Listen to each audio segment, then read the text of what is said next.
आप लोगों का स्वागत है मेरे एक और वीडियो में। आज का जो टॉपिक 12.3 होगा, पर उससे पहले मैं कुछ बात कर लेता हूं आप सबसे।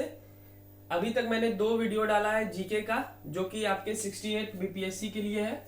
68 बीपीएससी पीटी के लिए, मेंस के लिए नहीं है, मेंस के लिए बाद में देखेंगे, ठीक है। प्लस बीएसएससी का जो जीके है उससे रिलेटेड है, और सिविल कोड, ठीक है। और जितने भी सिपाही की भर्ती आने वाली है, प्लस दरोगा एसआई की भर्ती आने वाली है, दरोगा की, ठीक है। और जितने भी बिहार में इस टाइप के एग्जाम होते हैं जो कि वनडे बेस्ड होते हैं, वनडे मतलब समझ पा रहे हैं कि एक दिन में वो पेपर होता है और वस्तुनिष्ठ प्रश्न में होता है, जो कि 4 ऑप्शन या 5 ऑप्शन वाला होता है। तो उनसे के लिए और 68 के लिए एक मैं अलग से सेट चलाऊंगा कुछ दिन में। इसमें हार्ड क्वेश्चन सेट होगा, ना कि कोई वो नॉर्मल क्वेश्चन, क्योंकि अभी आप सब जान रहे हैं 68 बीपीएससी में आपके 50 क्वेश्चन जो है वो स्टार मार्क वाले आएंगे, जिसमें आपको अधिक मार्क्स मिलेंगे। तो आप समझ सकते हैं कि कथन बेस्ड जितना भी क्वेश्चन होगा, ठीक है, तो वो स्टार वाला की श्रेणी में आएगा। तो हम सब वो सब क्वेश्चन का एक अलग सेट देखेंगे। और चूंकि 100 क्वेश्चन इजी भी तो आ रहा है, तो इजी आपका जो अभी मैं जीके डाल रहा हूँ, डेली जीके, मैंने प्लेलिस्ट भी बना दिया है, डेली जीके टॉपिक, ठीक है, for 68 BPSC, BSSC and civil code, ऐसे करके एक प्लेलिस्ट होगा, आप जाके देख लें, ठीक है। तो वो अभी जो है हम सब 100 क्वेश्चन जो बिना स्टार वाला होगा उसे टैकल करेंगे। और साथ साथ 68 बीपीएससी में जो 50 ऐसे क्वेश्चन पूछे जा रहे हैं, जैसा कि अभी आ रहा है, अभी ऑफिशियली नहीं आया है, तो 50 जो वो ऐसे क्वेश्चन है जो कि अति महत्वपूर्ण है, जो कि मल्टीपल हो सकते हैं, मतलब एक क्वेश्चन में 3-4 क्वेश्चन होंगे या थोड़ा कठिन श्रेणी के होंगे, तो उसके लिए मैं अलग सा सेट बनाऊंगा, उसका एक अलग आएगा, ठीक है। तो चलिए फिलहाल इसे आप फॉलो कीजिए, और आपका जीके में जितना भी मैं बताऊंगा वो सफिशिएंट होगा। ये नहीं कि आप किताब तो पढ़ेंगे ही, खुद से तो पढ़ेंगे ही, ऐसा बिल्कुल नहीं कीजिएगा। मैंने भी जब निकाला प्रीलिम्स तो उससे पहले मैंने बहुत सारे बुक पढ़े हैं। ऐसा नहीं है कि सिर्फ ऑब्जेक्टिव लगा के गया और वहां निकल जाएगा, ठीक है, ऐसा बिल्कुल भी नहीं निकलेगा वैसे। और लूसेंट एक अच्छा बुक हो सकता है, पर उससे एग्जाम आप कंप्लीट कर जाएंगे, ये थोड़ा सा मुश्किल लग रहा है। आप लूसेंट पढ़ेंगे तो पढ़ेंगे ही, इसमें कोई वो नहीं है, क्योंकि बेस्ट बुक है। पर लूसेंट क्राउन तो बेस्ट बुक है, पर आप थोड़ा डीपली पढ़ेंगे तभी आप समझ पाएंगे। नहीं तो ये सब एग्जाम जो आने वाला है, आगे जितने भी एग्जाम आने वाले हैं वो बहुत ज्यादा कठिन होंगे, तो आपको डीपली पढ़ना पड़ेगा। ये नहीं कि बहुत ज्यादा पढ़े और खुद का नोट्स तैयार करें, ठीक है। नोट्स बनाने से बहुत ज्यादा अच्छा होता है, आप जितना लिखेंगे उतना आपके लिए ज्यादा बेहतर होगा, ठीक है। फिलहाल अभी 10वीं के विद्यार्थी पे आते हैं, मैं किसी दिन अच्छे से समझाऊंगा इसको, और रोज एक वीडियो आएगा डेली जी के टॉपिक से। अभी फिलहाल एक वीडियो एक एक टॉपिक करके मैं ले रहा हूँ, जैसे कि इससे पहला वीडियो आया था बिहार विधानसभा से रिलेटेड, और दूसरा आया था पुर्तगाल यूरोपीय कंपनी के आगमन से कुछ क्वेश्चन लिए थे, ठीक है। अब जो आएगा कल डच से आएगा, और इसी तरह हम सब पूरा फिनिश कर लेंगे, ठीक है। फिलहाल अब 10वीं पे आते हैं, 10वीं की क्लास में, क्योंकि 10वां का एग्जाम भी फरवरी में है 2023 में। तो आप सबके लिए महत्वपूर्ण हो जाता है कि ये जो आप मंथ आने वाला है, नवंबर और दिसंबर, ये जनवरी और फरवरी से भी ज्यादा इंपॉर्टेंट है, क्योंकि पढ़ाई इसी 2 महीने में होगी, ठीक है। आप सब छठ पूजा जल्दी से कर लें, उसके बाद आप अपना लग जाए 8-10 घंटा भूल के दुनिया, उसके बाद आप निकाल सकते हैं, अच्छा मार्क्स गेन कर सकते हैं, ठीक है। और मैंने जैसा बोला है दिसंबर तक मैं फिनिश कर दूंगा सारा मैथ का सिलेबस, जो कि आपके बिहार बोर्ड के एनसीईआरटी है, और कुछ गेस्ट पेपर के क्वेश्चन, मॉडल पेपर के क्वेश्चन, जितने भी क्वेश्चन पूछे गए हैं सब कंप्लीट हो जाएगा, ऑब्जेक्टिव इंक्लूड, ऑब्जेक्टिव भी कंप्लीट कर देंगे, ठीक है। बस आपको अच्छे से पढ़ाई करना है इस 2 महीने के अंदर में, ठीक है। चलिए फिलहाल आते हैं अब हम सब 10 नंबर क्वेश्चन में। देखिए, एक समबाहु त्रिभुज एबीसी का क्षेत्रफल 173 यानी 17,320.5 सेंटीमीटर स्क्वायर है, ठीक है।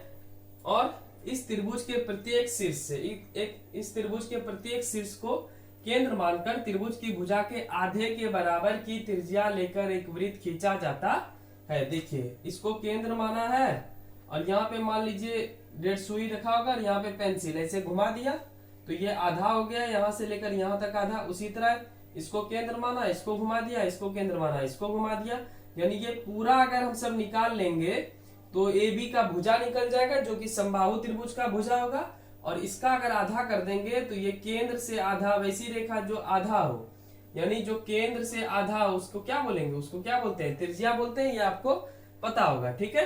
तो त्रिज्या हो जाएगा। चलिए सबसे पहले जो इंफॉर्मेशन दिया है उससे हम सब आगे निकालने की कोशिश करते हैं। तो दिया क्या है उसे देखते हैं, ठीक है। दिया है एबीसी का क्षेत्रफल। कौन सा त्रिभुज है वो भी लिख दें, क्योंकि बहुत प्रकार के त्रिभुज होते हैं। तो समबाहु त्रिभुज एबीसी का क्षेत्रफल बराबर आपका जितना दिया हुआ है उसको आप लिख देंगे। इससे हम सब क्या निकाल लेंगे, इससे हम सब निकाल लेंगे भुजा। अब समबाहु त्रिभुज का क्षेत्रफल बराबर क्या होता है। अब बहुत बच्चे को समबाहु त्रिभुज का क्षेत्रफल पता नहीं होगा, और ये क्वेश्चन जो है डायरेक्ट ऑब्जेक्टिव में पूछा गया है। समबाहु त्रिभुज का क्षेत्रफल बराबर क्या होता है, ठीक है। आपके ऑप्शन रहेंगे तो मैं बता देता हूँ, √3/4 भुजा स्क्वायर। वैसे इस चैप्टर को बताने से पहले इसका जो वृत्त से संबंधित क्षेत्रफल का जो दूसरा वीडियो है वो सूत्र पे आधारित है, वो सबसे इंपॉर्टेंट है आपके किसी भी ये चैप्टर बनाने के लिए, ठीक है। तो आप पहले उसे देखें, उसके बाद ही ये सब आप देखेंगे, ठीक है। चलिए आगे बढ़ते हैं। इस क्षेत्रफल को उतार देते हैं, ये यहां से आया है। अब यहाँ पे भुजा स्क्वायर आप लिख दें। अब देखिए 173,205 ये डिवाइड में इस साइड है, उस साइड जाएगा तो हो जाएगा 4 बाय नीचे क्या हो जाएगा √3। इसे आप उड़ा दें तो दशमलव के बदले में 1 लिखेंगे और ऐसे लिखेंगे 0, ठीक है। चलिए आगे बढ़ते हैं। भुजा स्क्वायर बराबर 13205 गुना 4 बटे √3 का वैल्यू आपको कुछ लेने बोला है, देखिए यहाँ पे ध्यान से। तो √3 का वैल्यू क्या दिया हुआ है 1.73205 दिया हुआ है, उसका यूज करना है। ऐसे नहीं दे देता है कि, क्योंकि आपका काम आसान बनाने के लिए ही देता है। अब यहाँ √3 देता तो ये क्वेश्चन सॉल्व नहीं होता भी तो रूट में आता आंसर, ठीक है। फिलहाल ये 10 लिख दें। ये 10 कहां से आया समझ में आ गया होगा। जब आप पॉइंट को उड़ाएंगे, डिसिमल को उड़ाएंगे तो 1 लिखेंगे, उसके बाद 1 अंक है तो 1 0 देंगे। अब यहां से मैं फिर से समझाता हूं। इस डिसिमल को उड़ाएंगे तो अपोजिट साइड में, अगर नीचे है तो ऊपर और ऊपर है तो नीचे, तो इस डिसिमल के बदले में, दशमलव के बदले में 1 लिखेंगे और जितना अंक है उतना आप 0 दे दें। 1 2 3 4 5 1 2 3 4 5, ठीक है। अब जो कटता है कटा दे, तो 1 7 3 2 0 5 173 205 ये दोनों कट गया कितने बार में, एक बार में, ठीक है। 1 0 1 0 कट गया, ये 1 का कोई मतलब नहीं है क्योंकि 4 1 क्या हो जाएगा 4, तो 4 पे हो जाएगा 1 2 3 4 1 2 3 4 40,000 हुआ। यानी भुजा स्क्वायर बराबर क्या हो गया, भुजा स्क्वायर बराबर हो गया 40,000। तो भुजा बराबर √40,000, ठीक है, √40,000। अब 400 का कितना निकलेगा, 400 का वर्गमूल 20 निकलता है और 2 0 है तो 0, यानी भुजा कितना निकल गया 200। अब यहाँ पे 3 भुजा है, ठीक है। एक AB भुजा है तो AB निकल गया आपका, AB निकल गया 200 सेंटीमीटर, ठीक है। BC निकल गया 200, BC निकल गया 200 और CD निकल गया CA निकल गया 200, ठीक है। क्योंकि 200 200 200 भुजा है तभी तो समबाहु है। समबाहु का मतलब क्या होता है, सम मतलब बराबर, बाहु मतलब उसका हाथ यानी उसका भुजा, जो कि आप यहाँ पे देख रहे हैं, ठीक है। चलिए AB 200 हो गया, BC 200 हो गया और CA 200 हो गया। अब ये भुजा निकाले क्यों, आप सोचेंगे ये भुजा निकाल के हुआ क्या। तो देखिए अब मैं आपको यहाँ से समझाता हूँ। ये भुजा जो है ये निकला AB कितना 200, AB कितना निकला पूरा, ये भुजा 200। अब इस 200 का जैसे ही आप आधा करेंगे तो इस वृत्त की आ जाएगी त्रिज्या, ठीक है। क्योंकि ये आधा ही है, सब में देखिए यहां से यहां तक होगा 200 पूरा, और आधा करेंगे तो इधर भी 100 आ जाएगा और इधर भी 100 आ जाएगा, जो कि क्या हो जाएगी वृत्त की त्रिज्या। तो हम लिख सकते हैं 1/2 कोई भी ले लें, AB बराबर 200, ठीक है। तो वृत्त की त्रिज्या बराबर कितनी हो जाएगी, इसकी आधी करें तो वृत्त की त्रिज्या हो जाएगी, त्रिज्या R बराबर 200, ठीक है। कितना हो जाएगा 200 सेंटीमीटर। वृत्त की वृत्त की त्रिज्या 100 सेंटीमीटर, ठीक है, आधी होगी। वृत्त की त्रिज्या कितनी हो गई 200/2, व्यास बटे 2, यानी हो गया यहाँ पे 100 सेंटीमीटर। आप ऐसे उतारेंगे क्वेश्चन को, ठीक है। तो वृत्त की त्रिज्या हम सबको पता चल गई 100 मीटर। मैं फिर से समझाता हूं, देखिए ये था त्रिभुज, अब ये पूरा ए है, ये बी है और ये सी है, किसी एक का लेते हैं। मान लीजिए ए बी ये पूरा 200 दिया है। अब हम इसको केंद्र माने, यहाँ पे 150 सुई का रखे और ऐसे करके राउंड कर दें, ठीक है। यहाँ से कोण बना लेते हैं। तो चलिए यहाँ से जैसे ही बनाएंगे तो घूम के आ गया। अब ये जो आधा बना, ये पूरा 100 था और आधा हुआ कितना, 200 का आधा कितना करेंगे 100, और इस साइड भी कितना आ जाएगा, इस साइड भी कितना आ जाएगा 100, ठीक है। तो वृत्त की त्रिज्या 100 आ गई।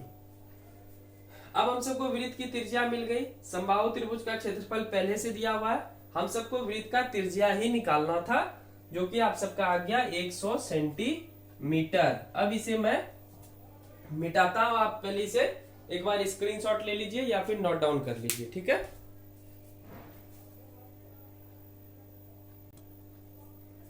चलिए वृत्त की त्रिज्या हम सब निकाल चुके थे, जो कि ए बी का आधा था, आप सब देखे ही। तो वृत्त की त्रिज्या एक बार पुनः लिख लेते हैं। तो वृत्त की त्रिज्या r बराबर कितनी हो गई, तो 200/2, जिसका वैल्यू कितना आता है 100 सेंटीमीटर। बहुत आसान था। अब वृत्त का कोण क्या होगा, यानी त्रिज्यखंड का कोण क्या होगा।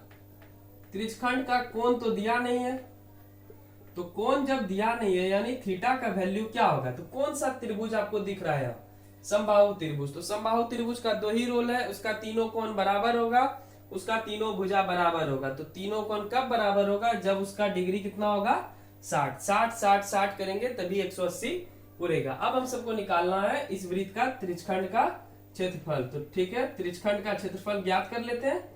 तो त्रिज्यखंड का क्षेत्रफल बराबर, ये वृत्त तो पूरा नहीं होगा क्योंकि यहां से तो कट गया है, देख ही सक रहे हैं, ये त्रिभुज में आ चुका है, सब में वही हाल है। तो त्रिज्यखंड का क्षेत्रफल बराबर क्या होता है, θ/360 गुना पाई r स्क्वायर। थीटा का वैल्यू कितना हो गया 60, पाई का वैल्यू कितना हो गया, पाई का वैल्यू देखिए दे चुका है, वही लेंगे, अन्यथा आंसर नहीं मिलेगा। r कितना है 100, आप सब देखे ही कैसे निकाले, और 100 पे कितना पावर दे देंगे 2 पावर, ठीक है। 60/360 गुना 3.14 गुना 100 गुना 100, ठीक है। 60 से 360 6 बार में कट गया। अब इसे कटाएंगे तो 2 तिया कितना हो जाएगा 6, और इसे कटाएंगे तो हो जाएगा 2 से 50 टाइम में, ठीक है। अब कटेगा, अब तो कटना नहीं चाहिए, 4 1 5 3 8 नहीं कटेगा, तो आपको क्या करना पड़ेगा, ऊपर गुना, तो 3.14 गुना 100 गुना 50 और बटे 3। चलिए कर लेते हैं। तो 3 1 2 3 0 आप सबसे पहले दे दें, उसके बाद 5 चौक 20 का 0 हाथ में रहा 2, 5 का 5 6 7 और 5 तिया 15, ठीक है। अब बटे क्या हो जाएगा 3। कितना अंक के पहले दशमलव देंगे 2 अंक, क्योंकि दशमलव के बाद 2 अंक है, तो यहाँ 2 अंक के बाद 0 का कोई मतलब बनता नहीं है। अब इसे अगर आप भाग करेंगे तो कुछ ना कुछ तो आएगा ही। तो चलिए भाग यहाँ से कर ही लेते हैं। 3 5 15 हो गया आपका, 3 दूनी 6 हो गया, 7 में 6 गया कितना हो जाएगा, 7 में 6 गया 1 हो गया, 3 तिया 9 हो गया, और फिर 3 तिया, यानी लगभग 5 2 3 3.33 आएगा, ठीक है। 1 मिनट वेट कीजिए।